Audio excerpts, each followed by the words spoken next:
बिस्मिल्लाहिर्रहमानिर्रहीम। आज हमने एक बहुत ही इम्पॉर्टेंट थ्योरम पढ़ना है ग्रुप थ्योरी का कि let G be a group and a b कोई एलिमेंट हैं जी के। शो हमने करना है कि orders of a and a inverse are equal, similarly orders of a b and b a are equal and orders of a and b inverse are equal. तो ये तीन हमने प्रूव करना है इनका। तो चलिए इसको स्टार्ट करते हैं। पहले नंबर पे हमने शो करना है कि order of a and a inverse are same. Let कर लेते हैं ऑर्डर ऑफ ए वो मेरे पास है m and order of A inverse मैं लेट कर लेता हूँ n। एक मैंने m ले लिया और दूसरा मैंने n ले लिया। अब ऑर्डर ऑफ ए m के बराबर, इसका मतलब क्या है? दिस इम्प्लाइज कि a की पावर m करने से आइडेंटिटी मिलता है। ठीक हो गया। अब मैं ऐसे करता हूँ, a की पावर -m से मल्टीप्लाई कर देता हूँ इसको, ऐसे दोनों साइडों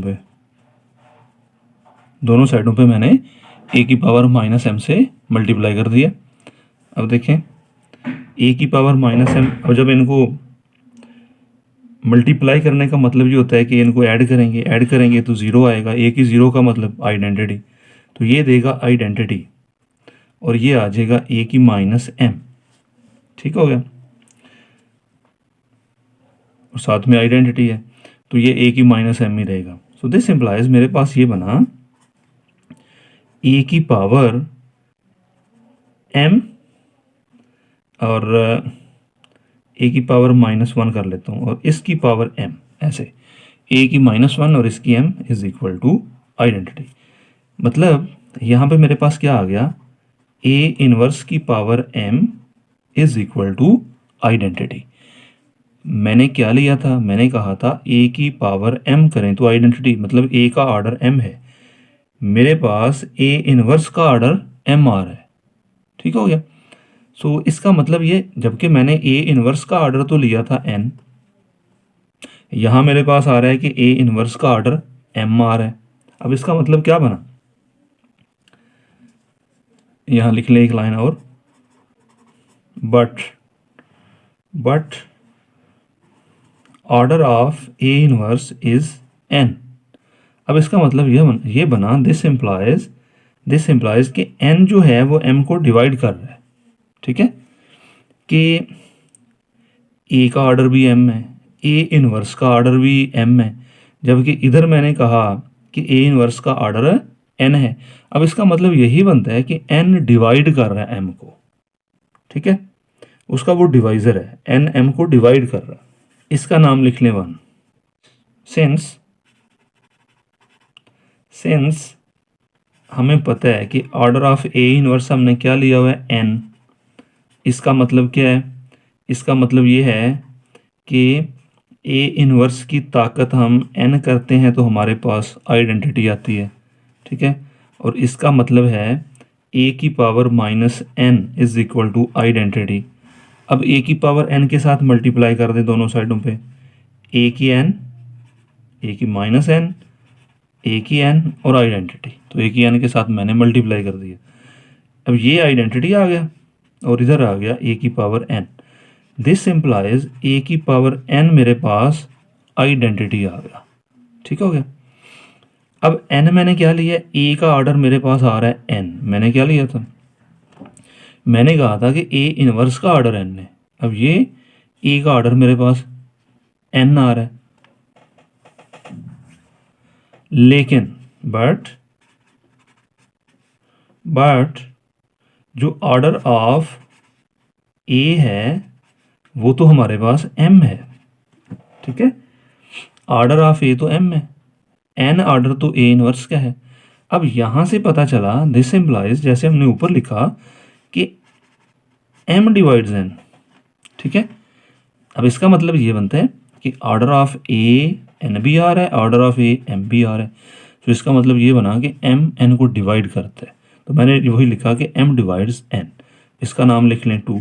अब फ्रॉम 1 and 2, ये मेरे पास 1 है और ये मेरे पास 2 है। अच्छा, अब m n को डिवाइड कर रहा है, n m को डिवाइड कर रहा है, मतलब दोनों ही सेम है, ठीक है। So this implies from 1 and 2, from 1 and 2 m और n सेम है, ठीक हो गया। जब m और n सेम है तो this implies order of a is equal to order of a inverse. तो दोनों की ऑर्डर सेम है, मतलब a इनवर्स का और a का ऑर्डर सेम है।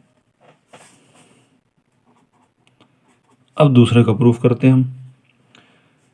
उसमें क्या है कि हमने शो करना है कि ए बी और बी ए का ऑर्डर सेम है। तो मैं लेट कर लेता हूँ कि ऑर्डर ऑफ ए बी मेरे पास m है, ठीक हो गया। Order of a b m है, इसका मतलब ये बना कि ए बी की पावर m करें तो हमें आइडेंटिटी मिलती है। अब ए बी आपस में मल्टीप्लाई हो रहे हैं n टाइम्स, तो मैं इसको ऐसे लिख लेता हूँ, ऐसे इसको लिख लेता हूँ तोड़ के, ए बी और फिर ए बी और फिर ए बी, इसी तरह से m टाइम्स, ठीक हो गया जी। ये ए बी जो है ना जी, ये m टाइम्स है, m टाइम्स, और इज इक्वल टू आइडेंटिटी आ रहा है, ठीक हो गया। अब मैंने क्या शो करना है, मैंने बी ए का ऑर्डर भी शो करना है कि यही आता है, ठीक हो गया। अब मैं ऐसे करता हूँ, दोनों तरफ मैं ए इनवर्स के साथ मल्टीप्लाई कर देता हूँ। मैं इधर भी ए इनवर्स के साथ मल्टीप्लाई कर देता हूँ, और a b a b a b और ए बी, ठीक हो गया, और m टाइम्स, और इसको भी ए इनवर्स के साथ मल्टीप्लाई कर देता हूँ। दोनों तरफ मैंने ए इनवर्स के साथ मल्टीप्लाई कर दिया।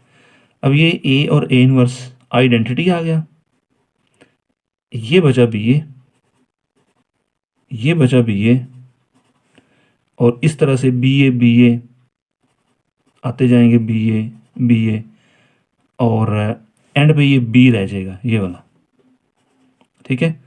और इसके साथ आ जाएगा m टाइम्स, और इसके राइट पे आ जाएगा a इनवर्स। यहाँ से बचा b a b a b a b a up to so on. अब मैं ऐसे करता हूँ कि राइट साइड पे a से मल्टीप्लाई कर देता हूँ, ठीक है। इधर भी राइट साइड पे a से मल्टीप्लाई मैंने कर दिया। तो अब ये देखिए बी ए ये सारे बी ए बन गए थे, ए बी से मैंने इसको बी ए बना दिया। Now b a up to so on, b a m times is equal to identity, a inverse और ए आइडेंटिटी आ गया। अब ये बी ए n टाइम्स है, मतलब बी ए की पावर m है, is equal to identity.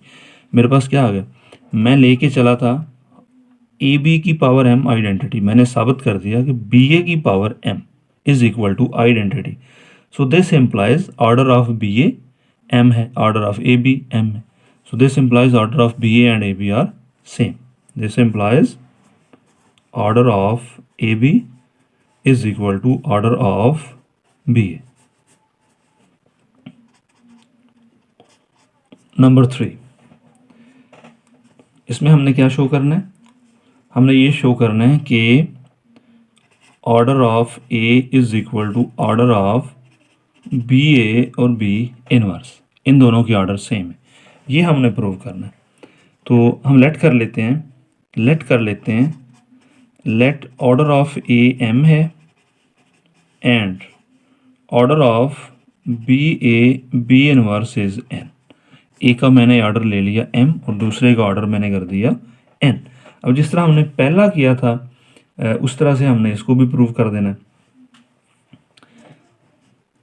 This implies कि ए की पावर m करें तो आइडेंटिटी आता है, और इधर इसका मतलब ये है कि बी इनवर्स की पावर n करने से आइडेंटिटी आता है, क्योंकि मैंने कहा कि इसका ऑर्डर n है, मतलब इसकी पावर n करेंगे तो आइडेंटिटी मिलेगा, और सिमिलरली इधर a की पावर m करेंगे तो आइडेंटिटी आएगा। अब मैंने क्या शो करना है, मैंने ये शो करना है, अगर मैं ये शो कर देता हूँ कि a का ऑर्डर n है तो फिर मैं कह दूंगा कि n डिवाइड्स m। और अगर मैं शो कर दूं कि इसका ऑर्डर m आता है तो फिर मैं कहूँगा m डिवाइड्स n, और एंड पे मैं कह दूंगा कि ये दोनों बराबर हैं। तो अब मैं ऐसे करता हूँ, मैं बी इनवर्स की पावर m करके देखता हूँ मेरे पास क्या आता है, आइडेंटिटी आता है या नहीं आता। इसका मतलब क्या है कि बी इनवर्स बी इनवर्स और बी इनवर्स और बी इनवर्स m टाइम्स, कि ये m टाइम्स मल्टीप्लाई हो रहा है। ये बी ए, ये बी इनवर्स बी आइडेंटिटी हो गया, ए आ गया, ये ए बच गया, फिर ये आगे आइडेंटिटी आ गई, फिर ये ए बचा, फिर आगे आइडेंटिटी, और इस तरह से चलते चलते चलते एंड पे हमारे पास क्या बचेगा, ए बचेगा, और फिर उसके बाद ये बी इनवर्स बचेगा, और इधर आ जाएगा m टाइम्स। ठीक है जी, ये हमारे पास बचेगा